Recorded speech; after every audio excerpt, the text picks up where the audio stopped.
Je ne prends aucun risque en affirmant que tout le monde souhaite se faire respecter. Il y a même cette phrase célèbre qui dit « qu'ils me haïssent pourvu qu'ils me craignent ». Cependant, le respect, ça ne tombe pas du ciel.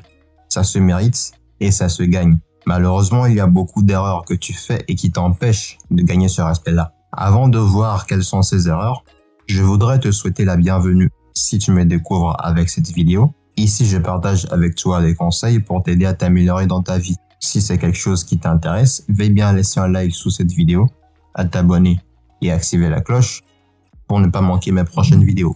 Ceci étant dit, entrons dans le vif du sujet.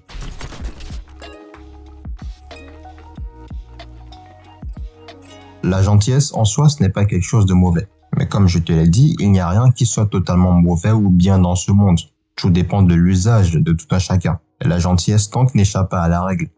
Quand tu aides des gens de temps en temps et que toi, ça te fait plaisir, tout va bien. Mais le danger survient quand tu en abuses en pensant que grâce à ta gentillesse, tu vas te faire accepter par les autres et qu'on verra ta valeur. En réalité, c'est tout l'inverse que tu crées. Non seulement tu vas te faire utiliser la plupart du temps par les autres, car ils savent que tu ne peux pas dire non, mais aussi tu ne te feras jamais respecter. Tout simplement parce que tu montres que les autres sont plus importants que toi. En dehors du manque de respect, si tu veux savoir ce que le fait d'être trop gentil a comme conséquence, j'ai fait une vidéo complète là-dessus que tu pourras retrouver sur la chaîne.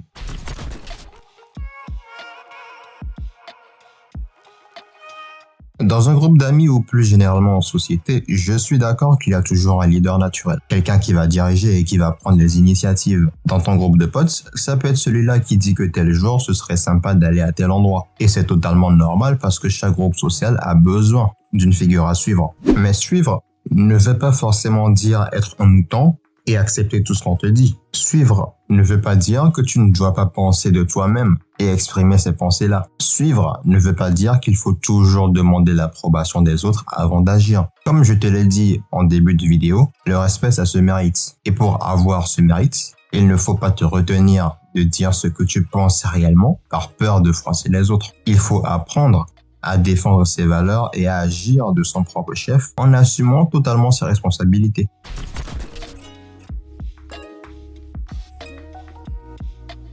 Le plus grand pouvoir qui se trouve en ta possession, c'est ta parole. Ta parole peut te détruire tout comme elle peut t'élever. Ta parole peut faire de toi quelqu'un d'intéressant ou quelqu'un de totalement désagréable à écouter. À force de parler tout le temps et de faire de longs discours, même quand tu n'as rien à dire, ta parole n'a plus aucune valeur. Et tout ce que tu réussis à faire, c'est agacer tes interlocuteurs car ils en ont marre de t'entendre. Apprends à te taire quand tu n'as rien d'intéressant à dire et parle uniquement quand ça en vaut la peine. Peut-être que dans un débat ou dans une discussion, tu auras en apparence moins de présence, mais au moins tout ce que tu auras dit aura été utile et important. Privilégie la qualité à la quantité. Cette attitude te mettra automatiquement en position de pouvoir et forcera le respect, car les gens savent que quand tu ouvres la bouche, ce n'est pas pour rien.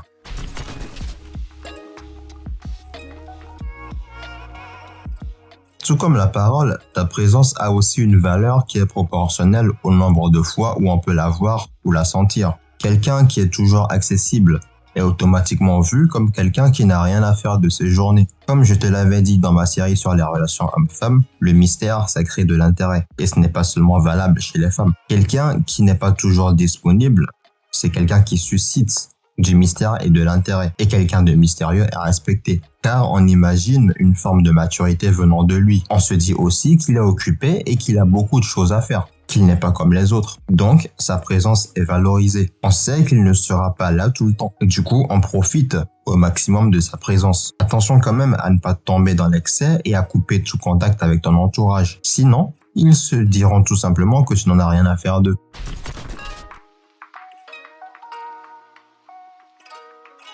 Il n'y a rien de pire que d'être fixé avec quelqu'un sur une heure pour un rendez-vous et qu'il se permette de venir en retard et en plus sans prévenir. Le fait d'être en retard, ça montre que tu n'accordes pas autant d'importance au rendez-vous et à la personne. Et de l'autre côté, ça ne fait que créer le sentiment réciproque. Tu l'auras donc compris, à force d'être toujours en retard, on te verra comme quelqu'un qui n'est ni sérieux ni fiable. On ne te verra pas comme quelqu'un de respectable. Par contre, Si tu es toujours ponctuel, instinctivement on se dit que ta vie est pareille et que toi aussi tu respectes tes propres programmes. Être en retard, ça peut paraître anodin, mais c'est un petit détail qui peut faire une très grande différence. Si tu es toujours là, merci de m'avoir écouté jusqu'au bout.